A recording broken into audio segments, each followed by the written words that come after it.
Good afternoon, everybody. Hope you guys are doing well on this Wednesday. And there were some things said by a particular player and a particular coach on the Seattle Seahawks team earlier today that I want to dive into a little bit because this is going to be one of the discussion points for the Seattle Seahawks this upcoming offseason.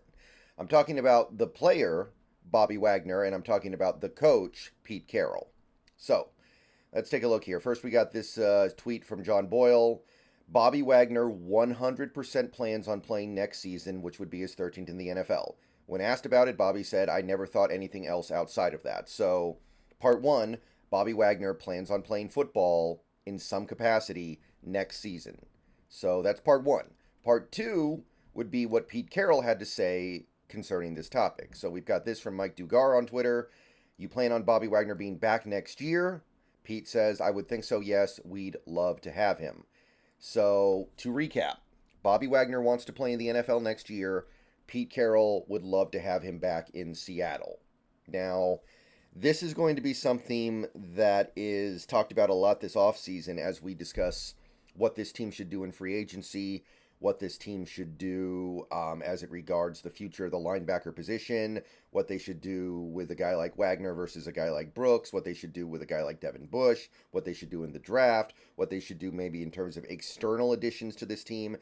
So at the center of it all is Bobby Wagner. So let's dive into Bobby a little bit because he is... I'm not going to say he's the most polarizing player on the Seahawks team because Geno Smith exists and DK Metcalf exists and maybe one or two other guys, but Bobby's right up there. Bobby is right up there. And there has been a tremendous movement against Wagner over the last, I want to say, 2 months, where people, I see it all over the place. I see it on X, I see it on Facebook, I see it in the comments on YouTube, I see it on Reddit. People are calling him one of the worst players in the league. People are calling him one of the biggest problems on this defense and one of the biggest reasons why this defense has been so bad for several months now. So I want to break it down and I want to try to be as fair and objective as possible because, look, if you're playing defense on the Seattle Seahawks right now, you are probably not doing enough because this defense just isn't good enough. But at the same time, I want to try to separate things out because I'm very critical of the coaches right now. And part of bad coaching, which I think we have right now, is the players don't get utilized properly and you don't maximize the players. So I want to try to take Bobby Wagner in isolation here and at least give him a little bit of a chance.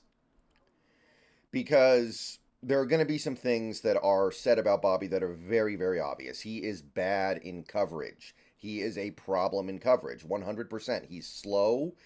There are many things that teams can do to him in coverage that make him look like a player who needs to retire. There is going to be 1 or 2 plays a game minimum where he just looks really bad because he doesn't have his speed, because he doesn't really know how to keep up in coverage.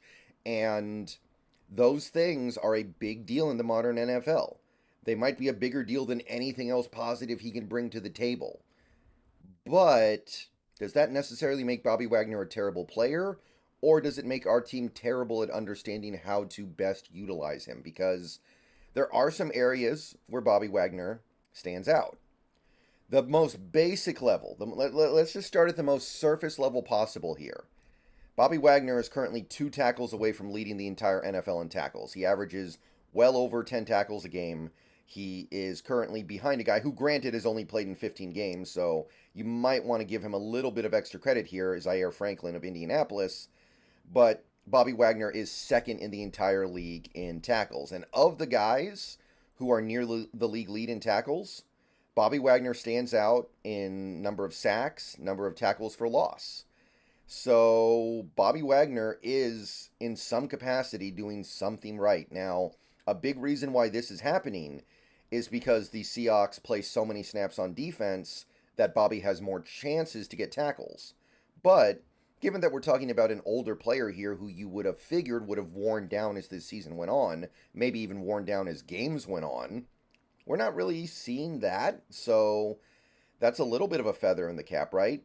Well, not necessarily a feather in the cap in and of itself, but when we get into some of the other things I want to talk about in this video, it's actually pretty impressive. So Bobby is still a tackle machine. But as we talk about on this channel all the time, being a tackle machine does not make you a good player. If anything, it often indicates you're a bad player because teams are picking on you and you're getting tackles after a big gain by the offense. Is that happening with Bobby Wagner? Let's see. First of all, just again, staying close to the surface level, just one layer down.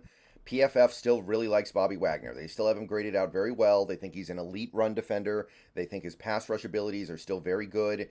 His coverage is the only area where he lags behind, which should be expected. That's kind of my thing here. When you sign Bobby Wagner out of free agency like we did, when you give him that contract, you should know he's not going to be able to hold up in coverage, and you should plan for that. And that's what really bugs me about the Bobby Wagner thing. We knew what we were getting into based on the last several years of his career, and we didn't do anything to plan for it.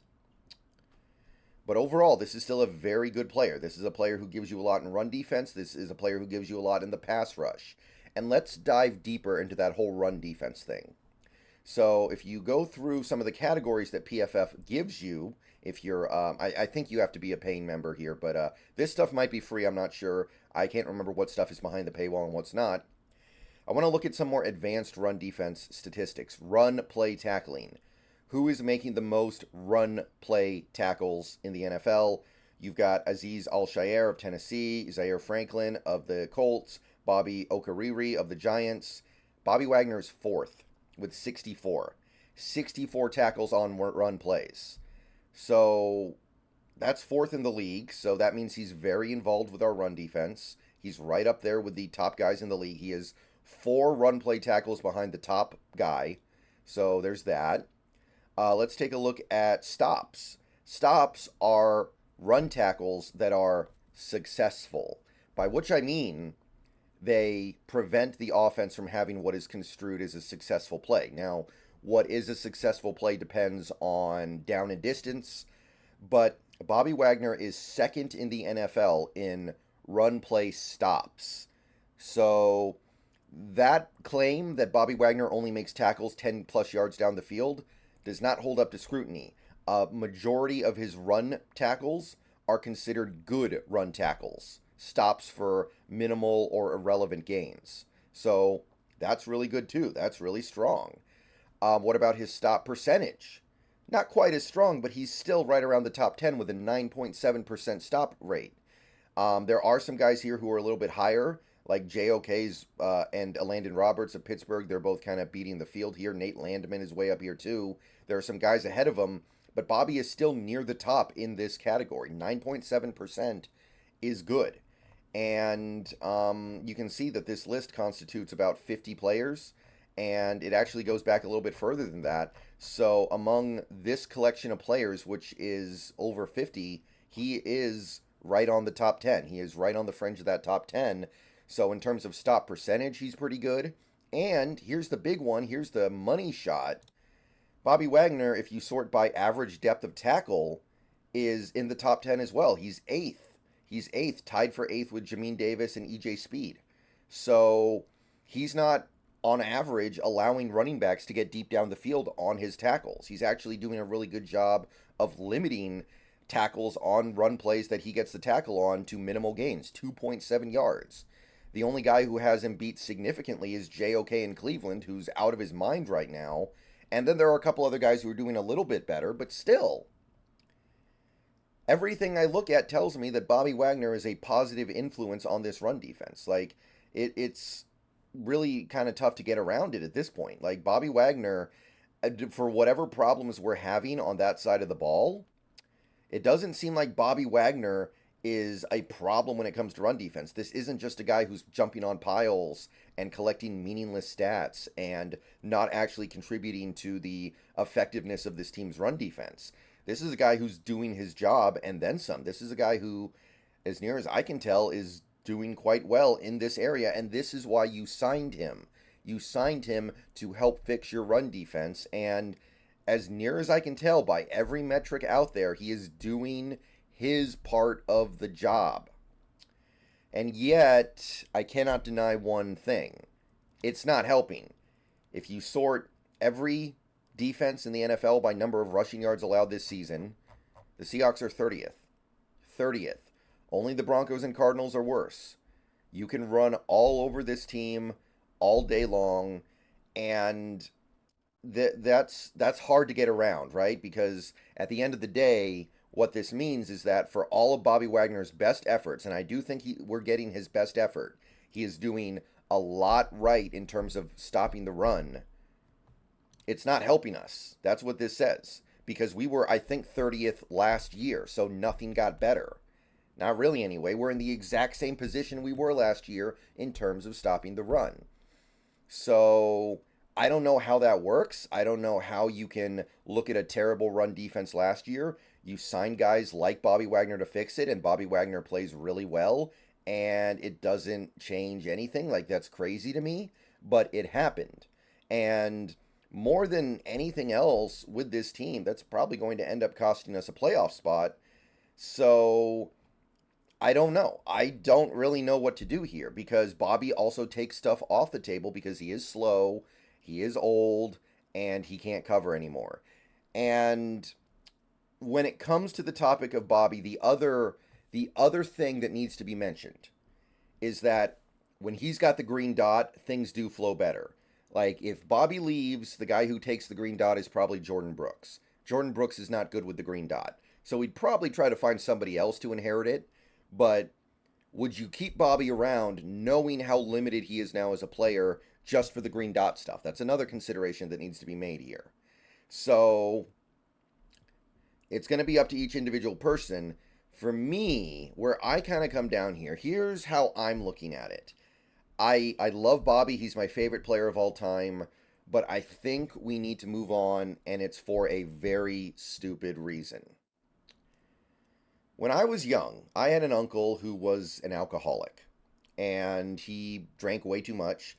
And then one day he decided, okay, I'm just going to stop drinking. And he just completely stopped drinking any kind of alcohol whatsoever.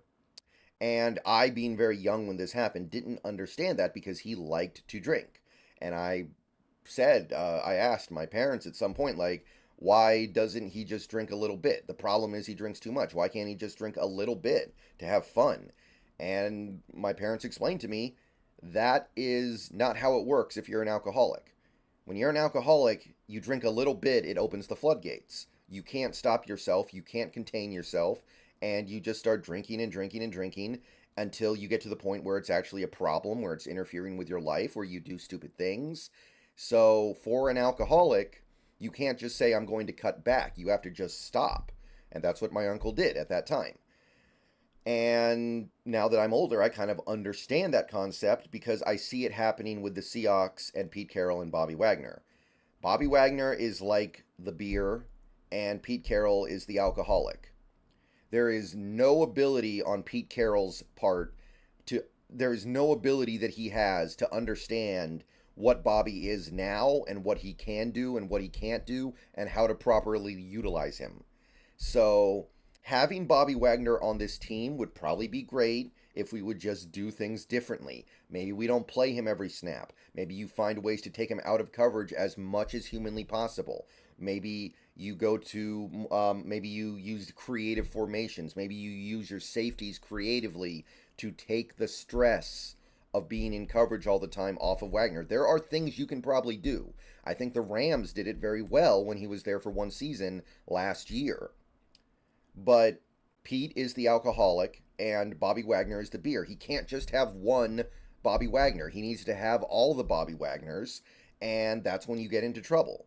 And I don't trust Pete Carroll to understand that, hey, Bobby Wagner is in a different phase of his career. He's getting older. He's getting slower. He can help you win, but you need to find the right ways to use him, and that might include taking him off the field for some percentage of snaps. That might include using him only in certain capacities. That might include being very creative to work around his shortcomings now as a player.